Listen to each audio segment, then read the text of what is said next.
Hey, welcome to the podcast. I am Joel. I'm with my dad here. And I'm Rick, and we're glad you're with us today. What's on the topic for today, Joel? Well, we've been doing this for 2025. I've been wanting to kind of focus on this idea of conquering the mountains, right? So I was thinking for January, I was thinking about the mountain of kind of figuring out what you're supposed to be doing with your life.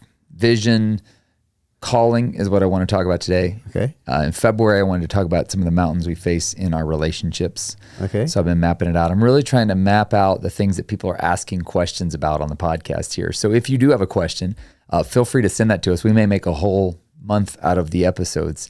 But if you got any questions for us, you can shoot them to us at joelmalm@gmail.com. That's my email address. Or you can shoot them to rickmalm at c10.org, cten.org. And also, I do ask you, if you're watching this on YouTube, to like and subscribe and all that stuff. I'm trying to get the numbers up to 1,000. When I get to 1,000 threshold on YouTube, there's a lot of things that it unlocks for us that we can do. So that said, I want to talk about calling. So a few weeks ago, I got invited to come on the podcast of the high school that I went to. And I was super excited about it until the first thing they did is pull out my yearbook from 1996 when I graduated high school. And they said, so we want to read your yearbook to you and see if you've achieved all the stuff you said you were going to achieve. And I'm like, that's brutal. Yeah.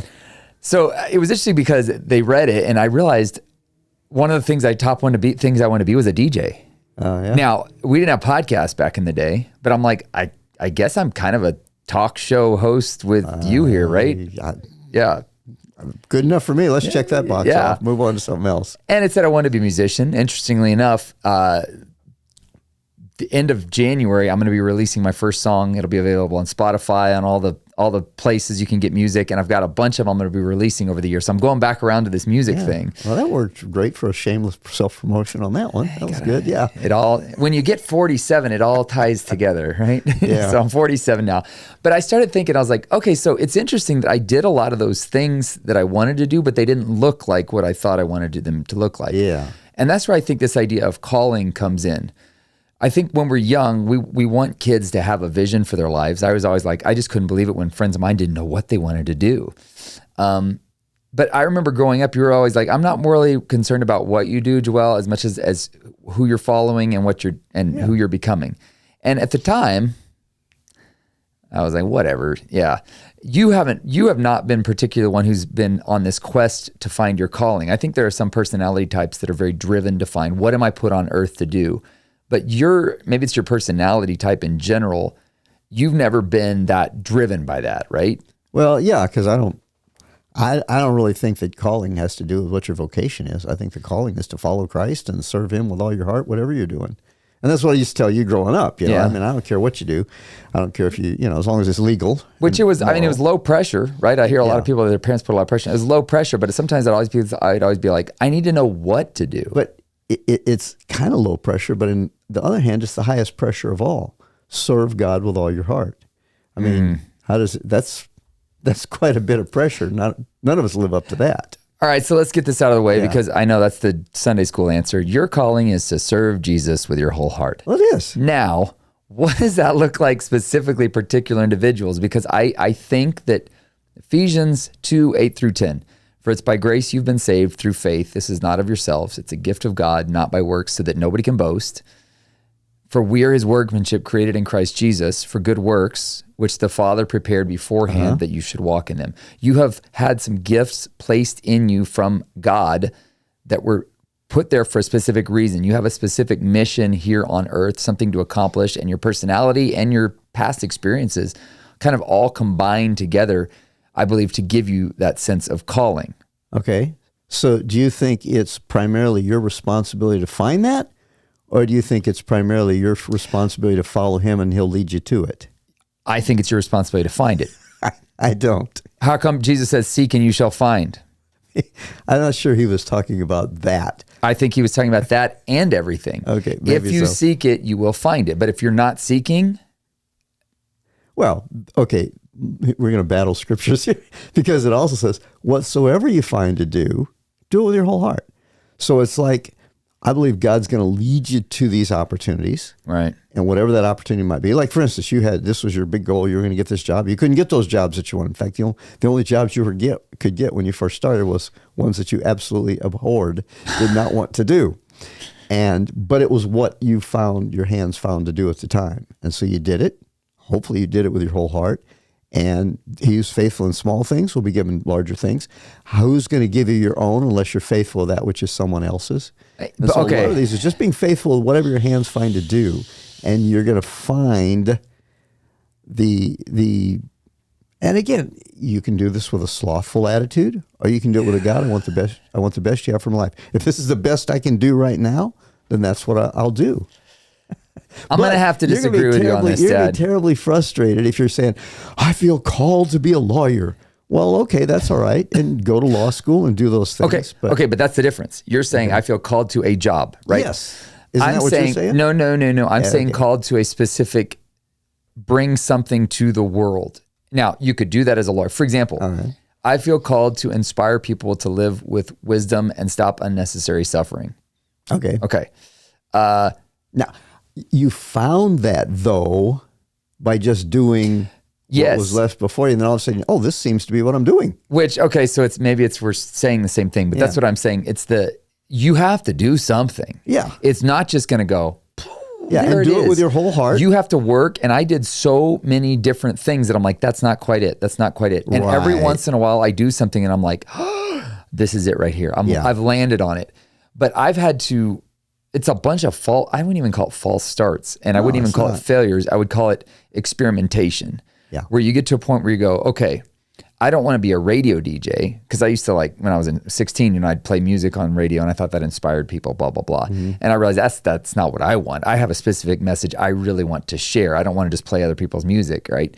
I want to share a message. So, but that drive, that we are his workmanship, creating Christ Jesus for good works. The good works that I feel called to do is inspire people, specifically as I've gotten older, to live with wisdom, because wisdom helps you stop unnecessary suffering. And then second, live with perspective, because perspective helps you deal with the necessary suffering, the stuff we just can't get around. Yeah. But the calling, I think, was there the whole time, but I had to work really hard to figure it out by bouncing, almost pinballing around.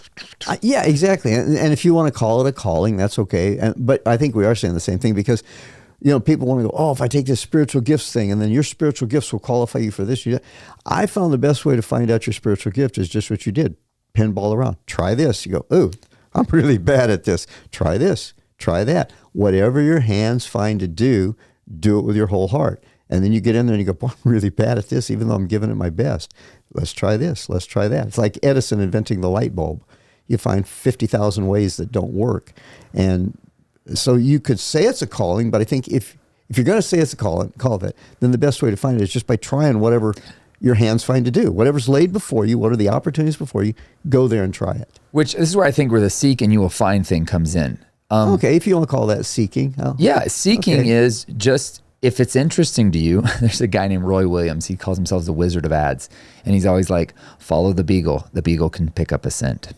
So he's like, if there's something in your brain, if your brain goes, this is interesting to me. And I've heard Jordan Peterson talk about that. I'd say the same thing. Yeah, Jordan Peterson says, we don't get to pick what's interesting to us. There are so many things I've tried to get interested in, and I just can't. I'm like, apparently people are really interested in this. I try and get interested. I cannot do it. But then there's other stuff. For example, the Knights Templar. If you pull up a Knights Templar thing in front of me, you got me. I am obsessed with, for years, I've been like, the Knights Templar are fascinating to me. And I tell Emily about it, and she's like, who freaking cares? Like, it's not interesting. For her, other things like, comedy and fashion, she'll show it to me. I'm like, oh, that's clever. That's cute. But the Knights Templar. Yeah. Well, and again, that's where when I was asking, do you really feel like it's up to you to find it, or God's going to lead you to it? It is. You have to do something. Well, that's true. That's true. And that's why I say, you can be slothful about it and just hang out and sit on a sofa and expect it to appear. But no, if you're seeking the Lord and following him, that I would say seek him, seek the kingdom with your whole heart. If you're following him, he knows what's been deposited in there. And if you're trying to dig around and figure it out, you're probably not going to figure it out unless you just start doing this and you go, oh, that's not it. Oh, this is not it. Yeah. And that's where I say, whatever your hands find to do, give it a shot, give it a try, and you may find out, oh, this is really great, but probably not the first time. I want to talk about that too, because I have a couple friends who they knew what they wanted to do from the time they were 5 years old. Okay. And they relentlessly pursued it, and now they're doing it, and they just love it, and they're happy, and they're content. Yeah. And I'm thinking, what is that? Yeah. Like, how do you figure out when you're 5 what you want to do? One of them's an airline pilot, and he's like, I knew I wanted to be a pilot. And I was like, it was a goal he worked at his entire life. And I think, what is that? Is that a personality function? Is that God just giving an extra grace to somebody that shows them early on what they're called to do? Because I've also found that the people that tend to do some of the greatest things in life, they didn't actually know they were weird. Yeah. They didn't have a specific thing where you go, they fit in over here as an airline pilot. They're like these weird, I've kind of been that way. People are like, what are you really good at? I'm like, I'm decent at a bunch of stuff, but there's not really one thing I'm pretty good at. And if it is, it's a very abstract, weird thing. Like I can look at a situation really quickly and figure out where there's holes in the plan, which drives Emily crazy. I say that all the time. There's holes in this plan. But how do you use that, right? Well, as far as I think there may be those that, God just reveals it to them early, and maybe it's because they need more preparation for it, or maybe, he does it in his time, and he knows what he's doing, and he knows each individual person, and maybe they were a person that just, they would thrive on that.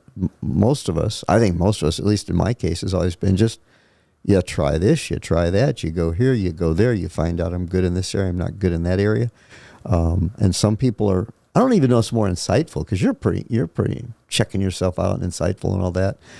But a lot of times, like in your case, you could have never manufactured this. You could have never sat down 40 years ago and said, okay, this is going to be it, because there was nothing to compare it to. It's right, unique. Especially if you're making something new like this. When I got my counseling degree, they were like, you can do this, this, or this. I'm like, oh, that stinks. I don't want any of those three things. Yeah. Little did I know it could turn into whatever it is I do today, leading outdoor adventures. And even today, you can't write down exactly what you do. Yeah, Emily hates when people ask her what I do. Yeah. Because she doesn't know what I do. Well, I don't know. Lots of things, Yeah, I'm a consultant. You should be able to come up with some sort of a really fancy word that nobody understands what it means, but they just nod their head and go, oh.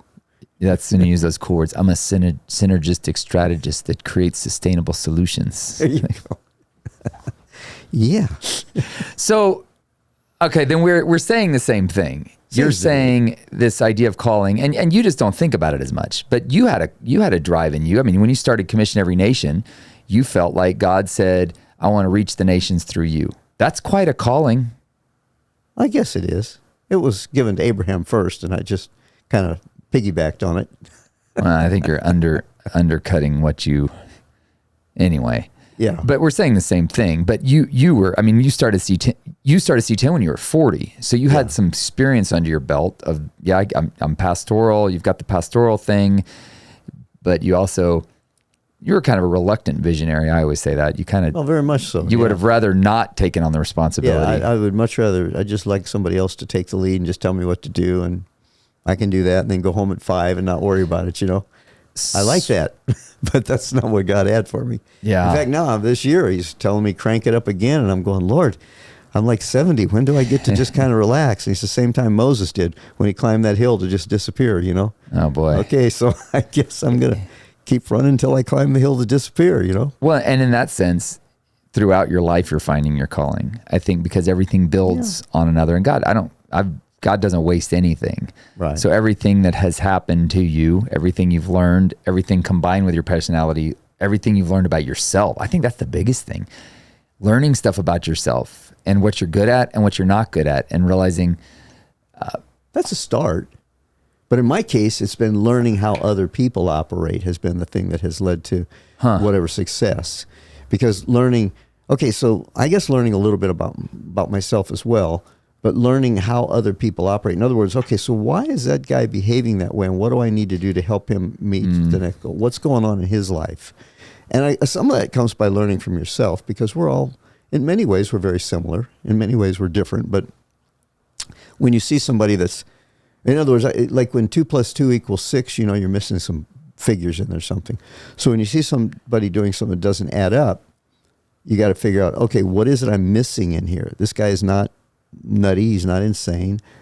To him, what he's doing makes perfect good sense. So what is it I'm missing, and how can I help him to either get right, or is there something I'm missing that I need to be aware of? Does that make sense? Yeah, which I guess brings it back to the sense of your calling is to love God and love people. I mean, again, Right. it comes down to that again. And loving God and loving people means doing your best to relate to God and then relate to people. And as you do that, I guess you find what your specific gifting is in that role. Really.